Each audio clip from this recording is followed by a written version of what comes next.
నమస్తే, welcome to Leo. SS Rajamouli గారి పైన ఫస్ట్ టైం ఆరోపణ చెప్పి అనుకోవచ్చు. అయితే ఉప్పల్పాటి శ్రీనివాసరావు అయితే ఈయన ఆత్మహత్య చేసుకుంటున్నాను అంటూ రాస్తున్నటువంటి యొక్క లేఖ ఏదైతే ఉందో ఇప్పుడు పెద్ద సంచలనం కింద మారింది.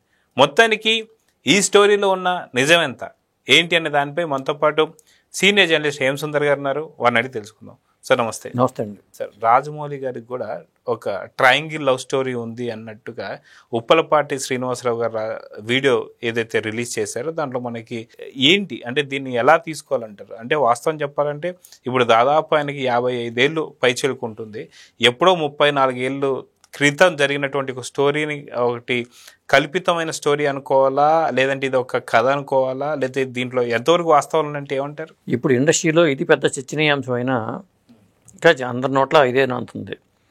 అసలు నిజం ఎంత అబద్ధం ఎంత అని తెలియదు, కానీ మొత్తానికి ఎప్పుడైనా సరే ఒక చెడు వార్త అనేది చాలా ఫాస్ట్గా స్ప్రెడ్ అయిపోద్ది. అదే జరిగింది. ఉప్పలపాటి శ్రీనివాసరావు అనే వ్యక్తి ఎక్కడ వాడు ఏంటి అనేది మనకు తెలియదు, కానీ దాదాపు రాజమౌళి గారు శాంతి నివాసం అప్పటి నుంచే వాళ్ళిద్దరూ ఫ్రెండ్షిప్ అంట. అంటే వాడు వీడియో అంటే మాట్లాడుతున్నాడు కాబట్టి వీడియోలో కూడా అలాగే మాట్లాడుతున్నాను కాబట్టి అంత సాన్నిహిత్యం ఉందనేది మనకు అర్థమవుతుంది. ఇంకొకటి ఏంటంటే ఉప్పలపాటి శ్రీనివాసరావు అనే వ్యక్తికి రాజమౌళికి ఫ్రెండ్షిప్ ఉన్న మాట వాస్తవమేననేది మనకు తెలిసిన అంశం. ఇది వాస్తవం అయినప్పుడు మిగతా అంశాలు కొన్ని కూడా వాస్తవాలే అయ్యడానికి అవకాశాలు ఎక్కువ ఉంటాయి. అంటే వాళ్ళ ఫ్రెండ్షిప్ మధ్యలో ఏం జరిగింది ఇక్కడ ఏంటంటే అతను ఏమంటాడంటే, ఇప్పుడు ఒక స్త్రీ కారణంగా రామాయణం మహాభారతంలో ఇలాంటి అంశాలు చాలా జరిగినాయి. ఒక స్త్రీ కారణంగా ఇలాంటివి జరుగుతాయంటే నేను అనుకునేవాళ్ళం, కానీ ఇప్పుడు నా విషయంలో చూసుకున్నప్పుడు కూడా ఇది జరుగుతుంది. అలాగే ఆర్య 2 కథ మాదిరిగానే మా జీవితం ఉంటుంది. అంటే మాది ఒక ట్రయాంగిల్ లవ్ స్టోరీ సినిమా కూడా తీస్తానని అనుకున్నాను నేను. మా కథతోనే సినిమా చేద్దాం అని అనుకున్నాం. ఇట్లా ఆరోపణలు అయితే చాలా ఘాటైన ఆరోపణ చేశాడు. ఒక విధంగా చెప్పాలంటే 4 గోడల మధ్యలో ఉండి సినిమాలు చేసుకుంటూ వెళ్ళి రాజమౌళి గారి గురించి ఇలాంటివి రావడం అనేది ఆశ్చర్యం వేసింది అందరికీ. అయితే కాకపోతే ఇది ఎప్పుడో గతంలో 34 ఏళ్ల క్రితం జరిగినటువంటి స్టోరీని ఇప్పుడు బయటికి తీసుకురావడం ఎందుకు? అదిగాక ఇప్పుడు దాదాపు 55 ఏళ్ళు పైచిలుకున్నటువంటి ఉప్పలపాటి శ్రీనివాస్ గారికి ఇప్పుడు ఈ కథను బయటికి తీసుకురావడం వల్ల జరిగే న్యాయం ఏంటంటే ఏం చెప్తారు? అంటే అతను అనేది ఏంటంటే, ఇప్పుడు నేను ఈ విషయాన్ని బయటికి చెప్పాను అని చెప్పి నన్ను టార్చర్ చేస్తున్నాడు అతను. ఒకసారి నేను మాటల సందర్భంలో చెప్పాను, మన కథని సినిమాగా చేద్దాం అనుకుంటున్నానని, ట్రయాంగిల్ లవ్ స్టోరీకి చేద్దాం అనుకుంటున్నాను అనగానే నా మీద కక్ష పెట్టాడు అతను. నన్ను టార్చర్ చేస్తున్నాడు అంటూ అతను చెప్పుకుంటూ వచ్చాడు.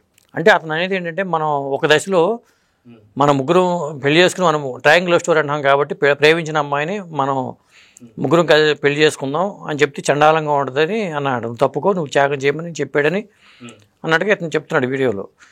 ఇంకొక సందర్భంలో ఏమంటున్నాడంటే, నలుగురం కలిసి ఉందాం అంటున్నాడు. నలుగురు అంటే ఎవరు అనే డౌట్ వస్తుంది. ఇంతకుముందు ముగ్గురం కలిసి ఉందాం అనే మాట వచ్చింది. ఇప్పుడు నలుగురం అంటే రాజమౌళి గారి జీవితంలో రమా రాజమౌళి గారు ఉన్నారా అంటే అప్పటికే రమా రాజమౌళి గారు ఆయన వైఫ్గా ఉన్నారా, లేదా రాజమౌళి గారే త్యాగం చేసి రమా రాజమౌళి గారిని పెళ్లి చేసుకున్నారా? ఇప్పుడు రాజమౌళి గారే త్యాగం చేశారని చెప్పి అనుకోవచ్చుగా ఒకవేళ నిజంగా. ఇప్పుడు ఆయన అనేది ఏంటంటే, లైట్ డిటెక్టర్ పరీక్ష చేయించండి రమా రాజమౌళి గారికి ఒక మహిళ గురించి మనం మాట్లాడకూడదు, కానీ లైట్ డిటెక్టర్ పరీక్ష దాకా వెళ్ళిపోయాడు ఆయన. మేము నిజం చెప్తున్నారు అబద్ధం చెప్పి తెలియాలంటే లైట్ డిటెక్టర్ పరీక్ష చేయించాలి అంటూ ఆ లేఖలో పేర్కొన్నాడు. ఇది పెద్ద డ్యామేజింగ్ అంశం చెప్పాలంటే.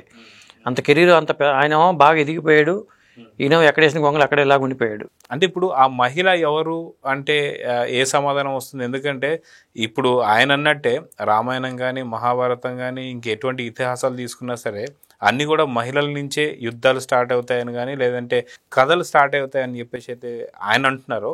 మొత్తానికి ఆ మహిళ ఎవరు ఏంటి? ఇప్పుడు 30 ఏళ్ల క్రితం వీళ్ళిద్దరూ ఒక అమ్మాయిని చూశారు అని చెప్పేసి అన్న సందర్భంలో ఇప్పుడు ఆవిడ కూడా అమ్మమ్మో లేదంటే ఇంకొకళ్ళు ఎవరో లేకపోతే ఆవిడ రుద్రాలు అయిపోయి ఉంటారు. కాబట్టి ఇలాంటి స్టోరీలు ఇప్పుడు తీయడం వల్ల ఎవరికి లాభం? దీనివల్ల అనవసరమైనటువంటి ఒక రాజ్యం. ఇక్కడ ఏమవుతుందంటే అతను ఫ్రస్ట్రేషన్కి లోన్ అయ్యాడు. ఒక విధంగా డిప్రెషన్ లోన్ అయ్యాడు అనుకోవాలా, ఫ్రస్ట్రేషన్ అనుకోవాలా.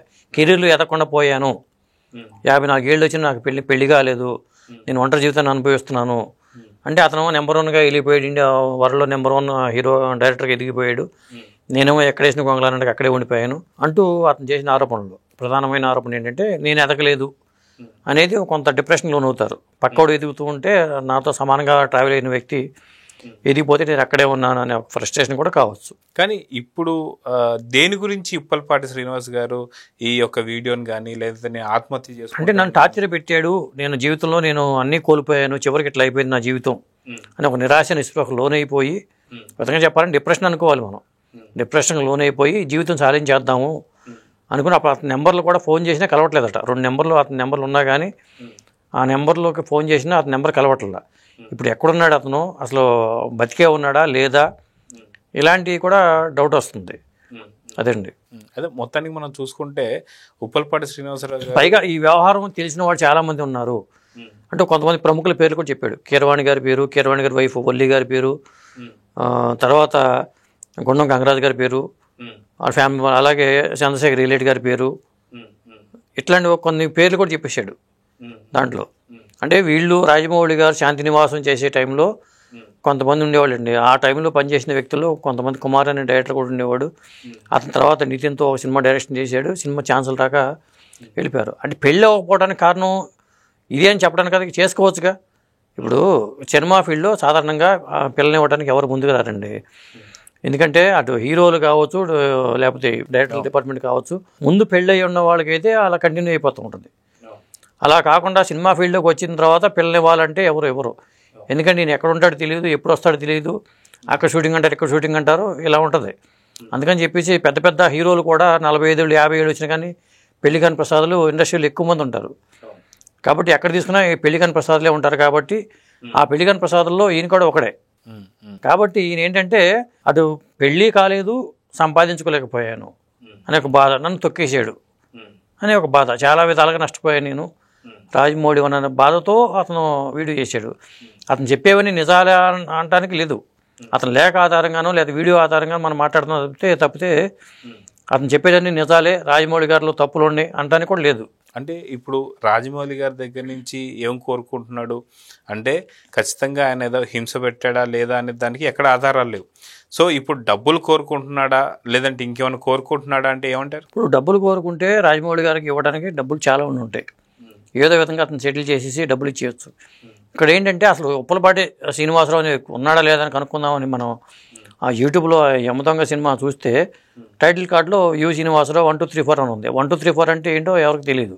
అది ఎందుకు పెట్టారో తెలియదు. మరి 1 2 3 4 అనేది అది ఉప్పలపాటి శ్రీనివాసరావు అనే వ్యక్తి రాజమౌళితో సాన్నిహిత్యం ఉంది, అతను ఎగ్జిక్యూటివ్ ప్రొడ్యూసర్ అనే విషయం కన్ఫర్మ్.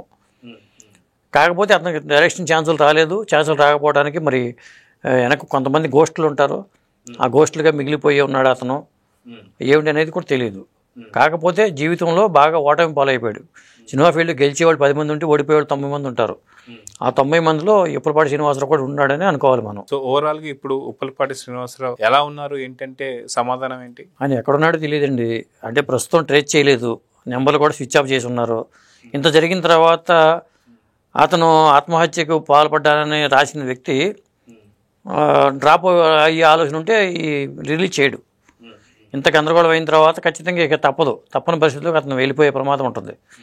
అతను బతికే ఉన్నాడా లేకపోతే ఇంకా అలా ఉన్నాడా, లేదా జరిగే తతంగం అంతా చూద్దాం, టార్చర్ పెడదాం అనే ఉద్దేశంతో ఉన్నాడా, ఏదైతే సెటిల్మెంట్ పెట్టుకుని డబ్బులు తీసుకుని కామైపోదాం అనే ఆలోచనతో ఉన్నాడా, ఇలాంటివన్నీ సమాధానం లేని ప్రశ్నలు ఇవన్నీ. సో దీనికి రాజమౌళి గారి దగ్గర నుంచి ఎటువంటి సమాధానం వస్తుంది, లేదా ఏమైనా సమాధానం చెప్పే అవకాశం ఉందా లేదంటే ఏమంటారు? అంటే నేను అనుకోవటం కొంత వివరణ ఇచ్చే అవకాశం ఉంటుంది. ఇప్పుడు ఏమవుతుందంటే ఇలాంటి ఇష్యూస్ వచ్చినప్పుడు వర్క్ మీద కాన్సన్ట్రేషన్ ఉండదు. ఫస్ట్ చేసే సినిమా పక్కన పెట్టి దీని మీద ఫోకస్ పెట్టాలంటే అది పెద్ద టార్చర్.